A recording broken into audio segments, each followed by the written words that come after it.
This is Michael Popok. So it's Legal AF After Dark. What's going on with Judge Cannon down in Mar-a-Lago? Why is she stacking up wins for Donald Trump in a way to avoid appellate review? And why do we have to keep talking about the only active case against Donald Trump? He already got convicted in New York.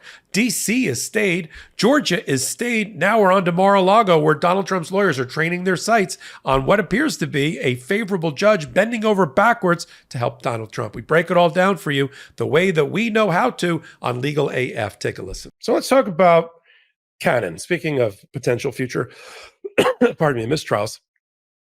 Let me kick it off to you. I've talked enough, and plus I need a swig of water. Let's do.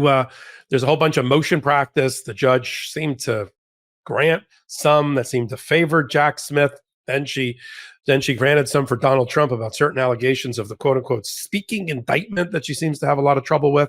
Why don't you talk about that, and also from your prosecutor standpoint, because you've done this before, but for this audience, talk about speaking indictments and what they are, and then what Judge Cannon is all riled up about in her order related to a motion to strike a certain allegation in the indictment about Donald Trump showing Susie Wiles, who runs his PACs, an Afghanistan war map and declaring out loud that he knew it was top secret when he showed it to her.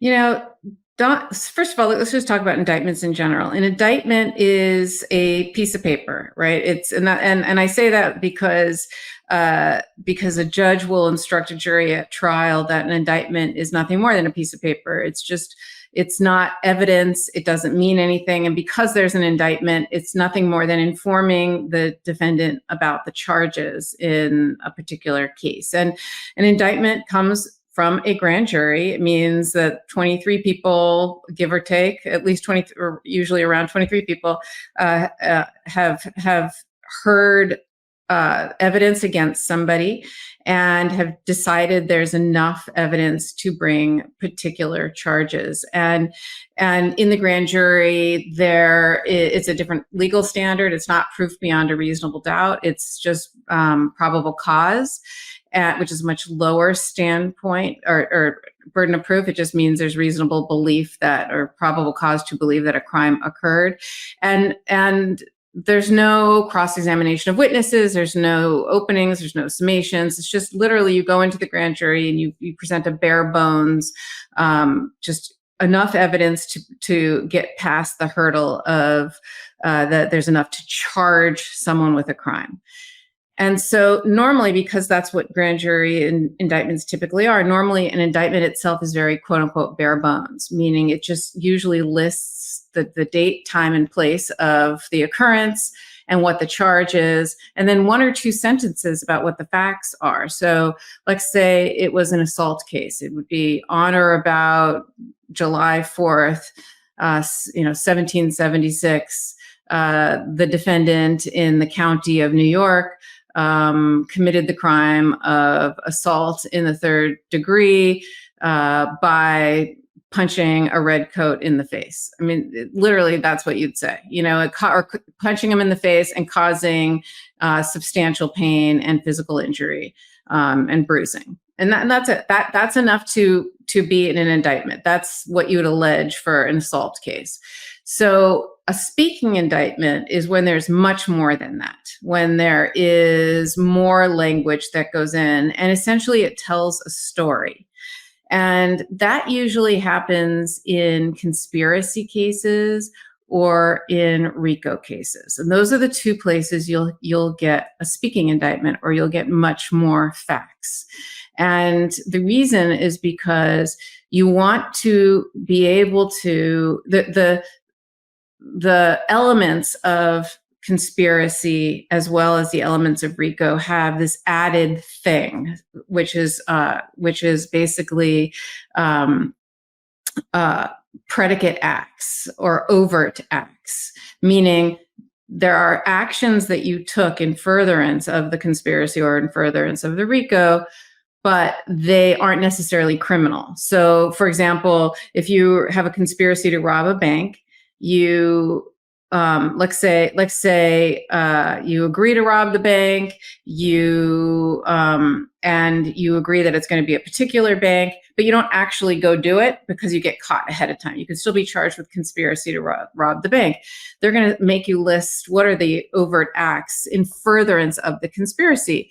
And so you don't want to necessarily only say one overt act or two overt acts. You list them all, and then things that aren't necessarily criminal. So you got together and rented a storage facility where you were going to put the proceeds of the bank robbery. You rented a car, you know, whatever, all those things that in and of themselves aren't necessarily criminal, but it's overt acts. And so I'm just backing up into why you would then tell a story, right? Because you list all these things out, and so you tell a story, and that's what a speaking indictment usually is. And if there are other types of crimes, so in this particular case, you know, Jack Smith wanted to tell a story, right? And I think that prosecutors aren't permitted to talk about cases outside of what the filing is, that you sort of enter in the record, like whether it's the indictment or something else. And so if you have a case that's a high profile case, that can be another reason that prosecutors will want to tell a story. And here, I think that is partly why Jack Smith told the story in the indictment. He didn't have to, but he chose to. This way, the entire American people and everybody else who read the indictment would know exactly what Donald Trump is charged with, but also so that Donald Trump would know. Because Donald Trump is someone who will complain a lot about not having notice of what he is charged with. So if you'll notice in the January 6th case, as well as in this case, both indictments are speaking indictments.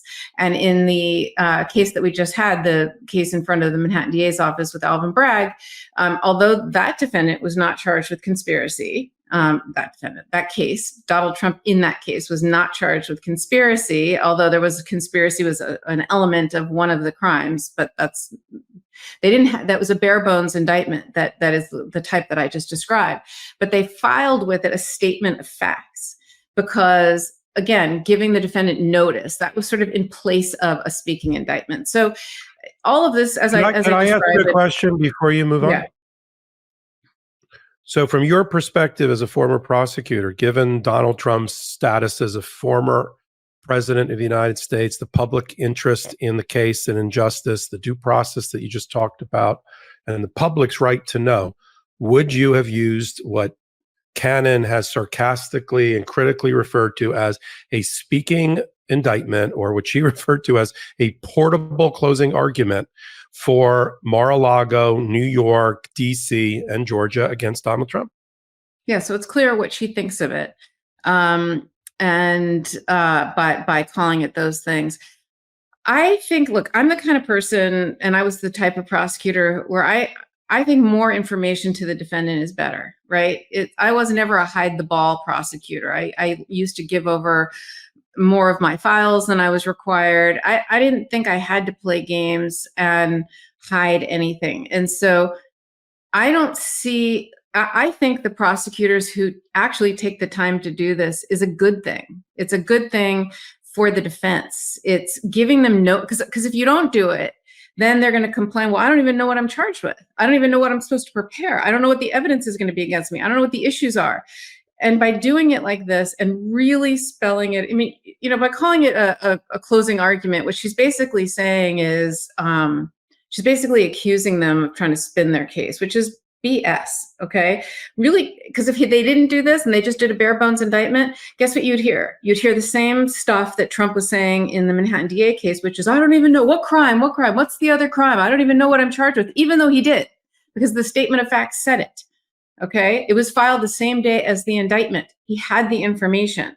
But he will complain that he didn't because the bare bones part of the indictment, which was just a separate document filed the same day as the statement of facts, you know, put them together and it equals one whole filing that everyone had and can talk about.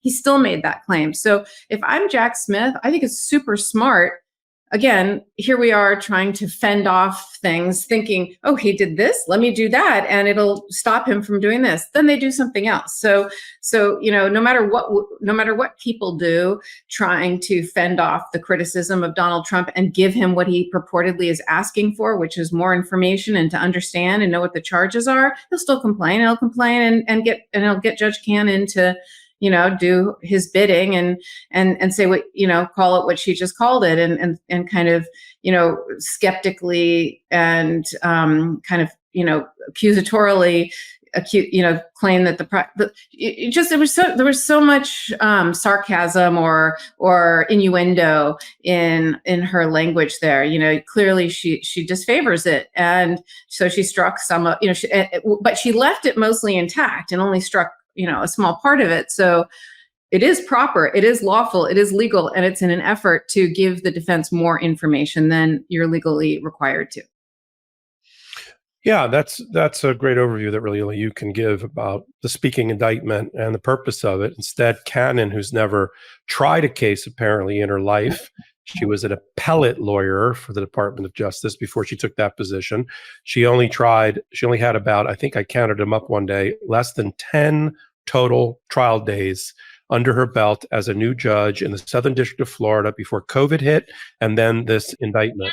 So she's very inexperienced. She of course never lets it show, right? She has this misplaced confidence and bravado about her own abilities, constantly chastising not Donald Trump's lawyers, but at every given moment, the Department of Justice and the prosecutors. Well, you use the portable closing argument in lieu of a simple skeletal indictment that you could have used. You could have just downloaded a form from the internet, and I said in a hot take recently, Karen, I thought her whole point when she tried to improperly interfere in the indictment process and prosecution and investigation of Donald Trump is that he was sui generis. He was a special case. He was the former president. He needed even more protections. He needed more of whatever. And now when it comes to looking at the indictment, it's less.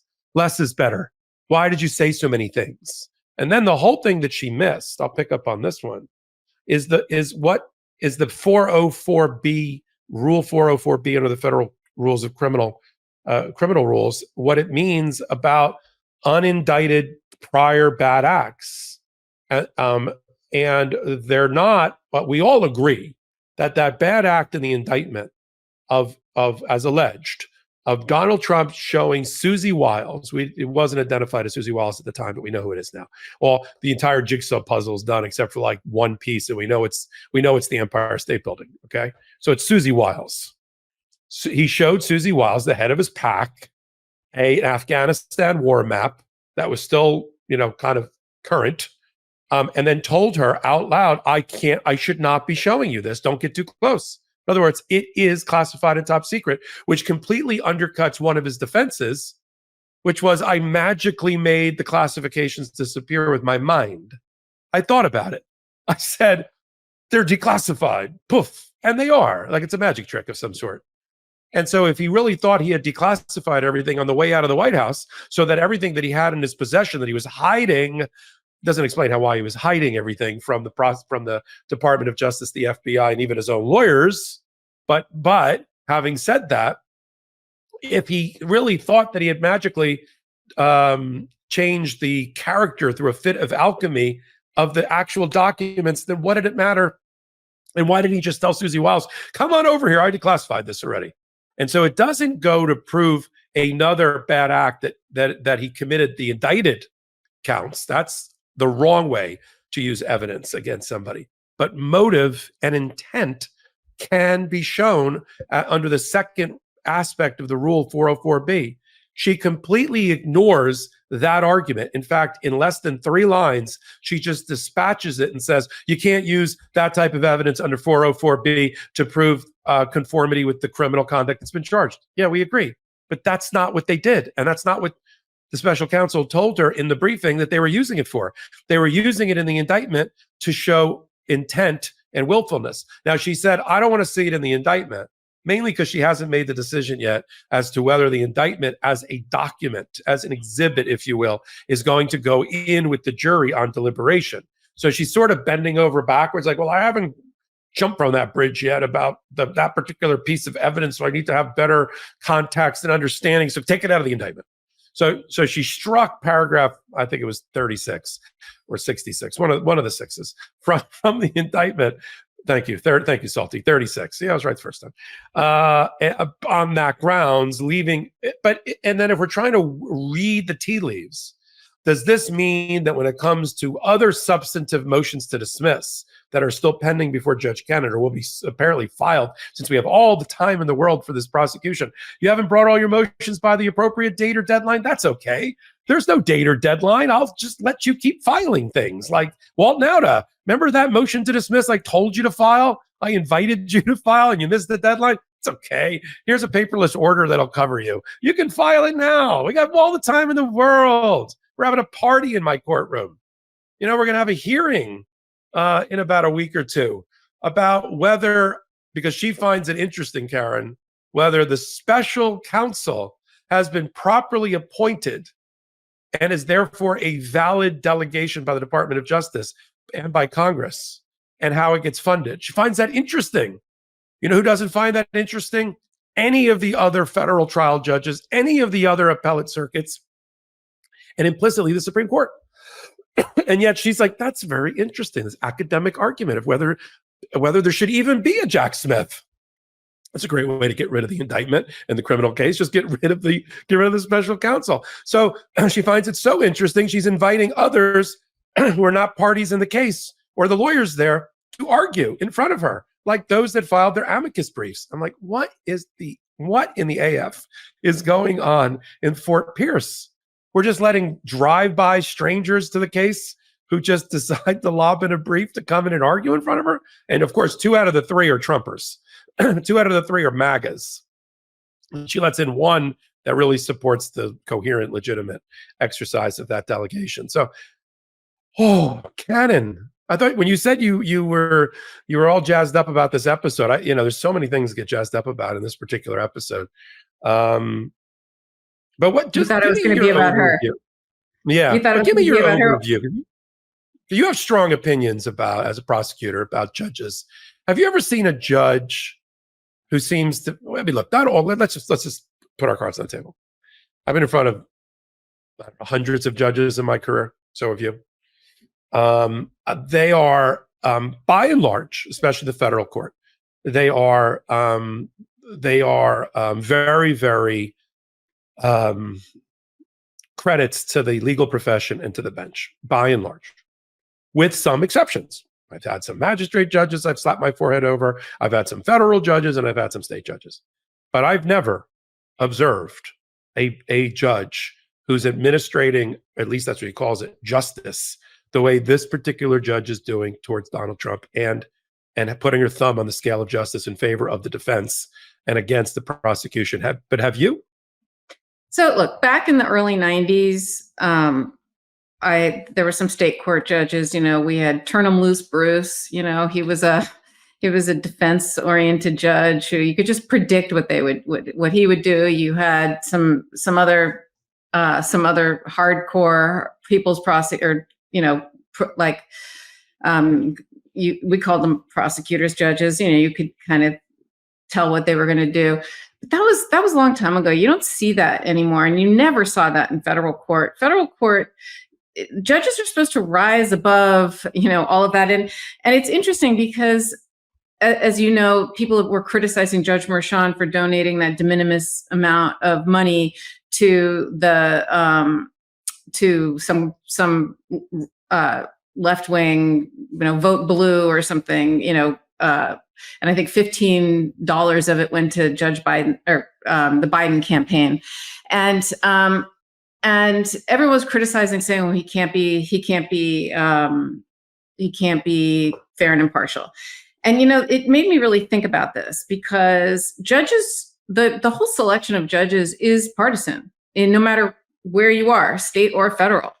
And how is that the case? Because the president nominates the federal judges, right? All the way from the Supreme Court down to the appellate courts and the trial courts. And that that all comes from the president, right? So if the president is a Democrat, they're going to be somebody who's a Democrat. If they're Republican, it's going to be someone who's a Republican. I mean, and yet judges can still put their politics aside or their political affiliation aside and rise above it and do the job that they're supposed to do, right? Especially federal judges. I mean, federal judges are notoriously above the fray. It's the most elite.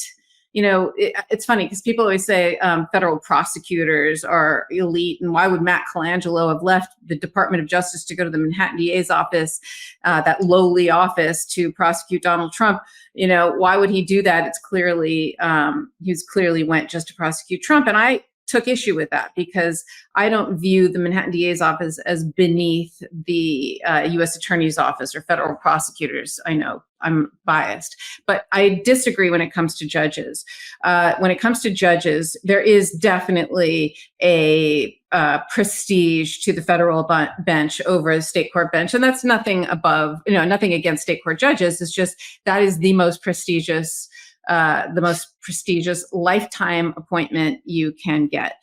And it's pretty incredible. And it's a very rigorous vetting process to get there. And the judges almost always, if not, prior to the Trump appointed judges, have really risen to the occasion and will call the balls and strikes as they see them, will make reasoned, intelligent, just brilliant decisions, which is why there's concepts, about stare decisis and things that, precedent matters. And then you get these Trump appointees, right? Who just make these crazy rulings, like I forgot the judge's name now, but the guy in Texas who outlawed nationwide mifepristone, the abortion medication. Or you've got Judge Cannon. Yeah, yeah, exactly. Thank you. You've got these judges that really don't fit the mold of the position of this of they don't rise to the occasion of what they're supposed to do, and they're these activist judges, if you will, who are allowing partisanship to come in and infect the judiciary. And I've just never seen that really before like this, certainly not in this day and age, and certainly not in federal court. And I say that, and I go back to just really quick Judge Merchan.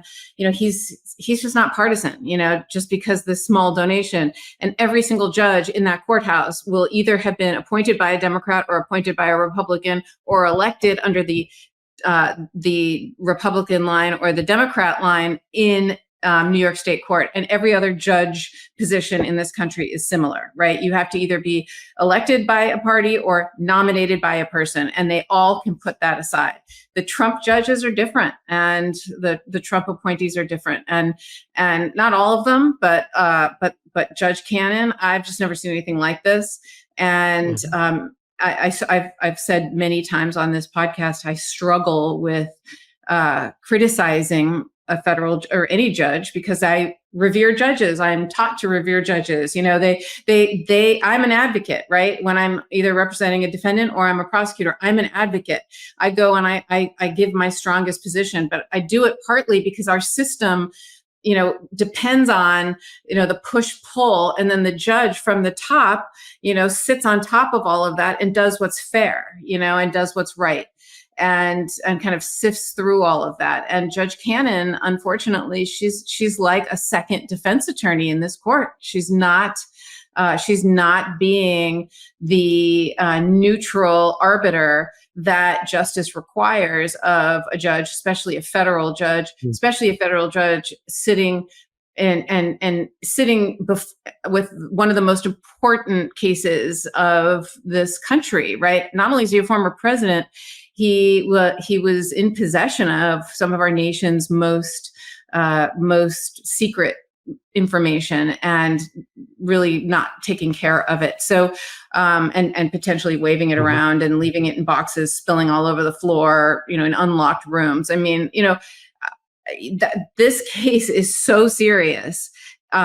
It really demands it to be taken seriously. And Judge Cannon just isn't, she's not doing her job. Welcome back. That was Karen Friedman, Agnifilo, and me. We do that show Wednesdays and Saturdays at 8 p.m. Eastern Time right here on the MeidasTouch YouTube channel. I do it on Saturdays with Ben Meiselas. I do it on Wednesdays with Karen Friedman, Agnifilo. And then we do hot takes like this one, I don't know, about every hour on the MeidasTouch network. Help us build this network with our bare hands. We don't have outside investors. Nobody censors our content. No smoke or sunshine is blown.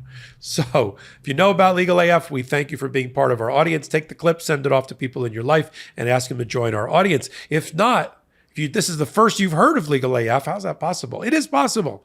We invite you to join our audience every Wednesday, Saturday, 8 p.m. Eastern Time on this YouTube channel and on all major podcast platforms. So until our next hot take, until our next Legal AF, this is Michael Popok reporting. Heary, heary, Legal AF Law Breakdown is now in session. Go beyond the headlines and get a deep dive into the important legal concepts you need to know and we discuss every day on Legal AF. Exclusive content you won't find anywhere else, all for the price of a couple of cups of coffee. Join us at patreon.com/legalaf. That's patreon.com/legalaf.